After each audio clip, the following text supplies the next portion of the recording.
We are back with Third Eye View and our angel expert, Sabrina Campbell, and our audience member, Mary Beth Ireland. Sabrina, you're going to be giving Mary Beth an angel reading, correct? So, Mary Beth, before I give you a reading or any type of information here, have you ever had an angel experience in your life? Well, I don't know if you call this an experience, my personal experience, but today is my mother's birthday. She passed some 45 years ago. Oh, wow. And it's also my son's birthday, my eldest son. And this morning, David sent me an email that said, I think my guardian angel looks at me sometimes just like this. And it got me thinking about his guardian angel, thinking about my guardian angels. And that was before I knew the topic of today's That's great. discussion. Was guardian angels. So that's synchronicity. That's awesome. Yes. So Yes. Sabrina, before you start the reading, can you describe a little bit about what it is that you're doing and how you're connecting and doing the reading? Absolutely. Okay, so what I do is I connect psychically, so from soul to soul, higher self to higher self first.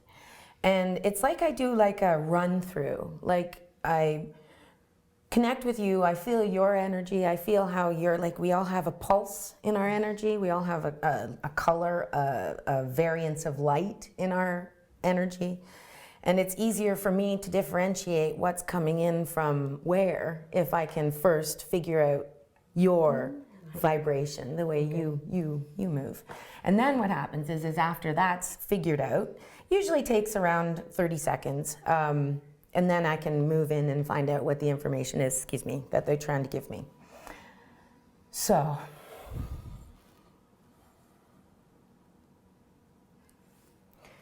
I'm feeling lots of movement in your life right now. I feel like there's lots of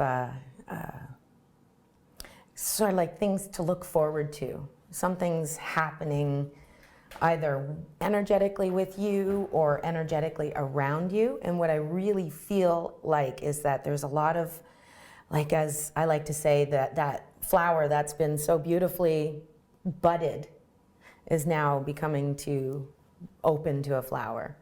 So the shifting is happening amazing. I can feel your people move right in.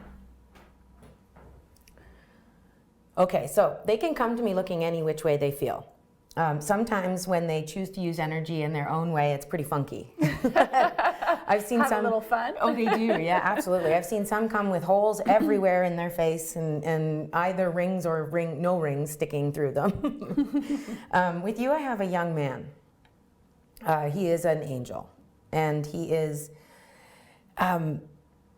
somebody who he feels rooms before you walk in. So it's like he takes care of you by setting you up. It's almost like if you didn't have him go into the room and feel it, you might feel anxious, or you might feel like you're working up and for something and you don't know what that is. So he likes to go in there and feel the room out, and I can kind of see him just kind of standing around in the corner of the room like, hey, looking around at people. Checking things out. Really young and kind of cheeky. But he's incredibly, incredibly open and loving. I feel like in your dreams at night, there's quite a bit of communication between the two of you. This doesn't mean you have to see him this way. You could see him just as a ball of light, really. Or you can see him as however he chooses to bring himself to you. He can show me as a young man with rings in his face and show you as an elderly lady with a beautiful wedding dress on if he chose to. So, but his role is very important. He also steps into cars with you. I feel like there's quite a bit of some car action. yeah, and it's almost like I see it so organically routine with you and him. Okay, you wake up at the same time every day. You do the same, get up and put my slippers on. Think about what I have to do today. I'm speaking as you. Think about what I have to do today. Think about where I'm going and who's coming. And he's routinely saying check, check, check as you're going through the line of things that you're working towards. But the car is a very important thing for him. I feel he has his hand on your leg or on your shoulder quite often in the car, even as a passenger. There's a very nurturing feeling, that's about the closest word I can find to that feeling.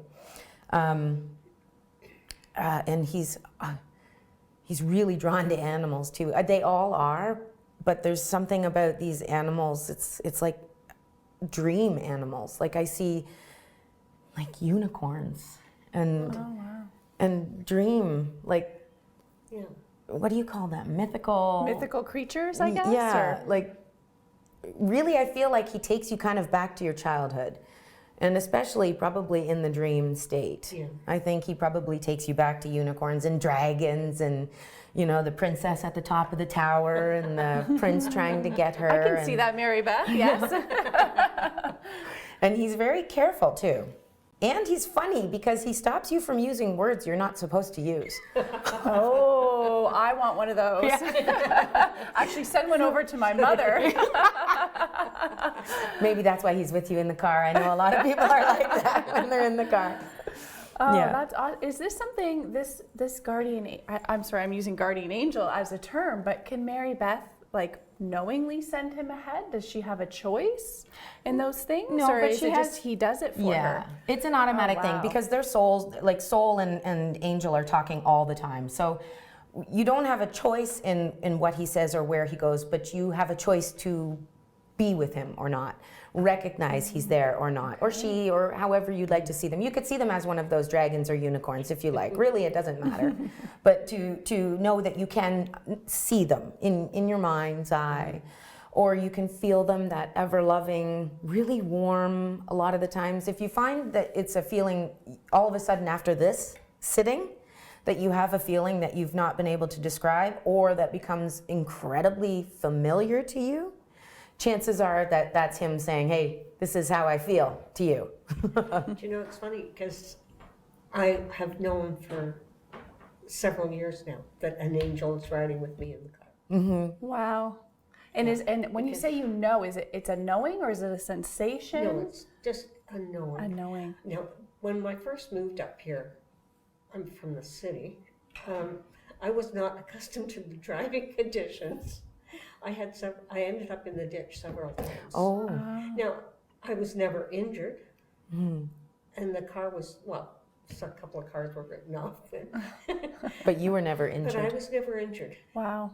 And in the last, more than 5 years, probably 8 or 9 years, I have not gone off the road any which way, not even to the shoulder, Wow. And I know. I just know. You know. Because my angel is with me. Mm-hmm. No wonder it was so significant in the car. Mm-hmm. You mentioned it a few times. So Yeah. you feel that presence. Absolutely. And they'll always come where that area is open. And the thing is, which I find funny, because a lot of the times fear closes us.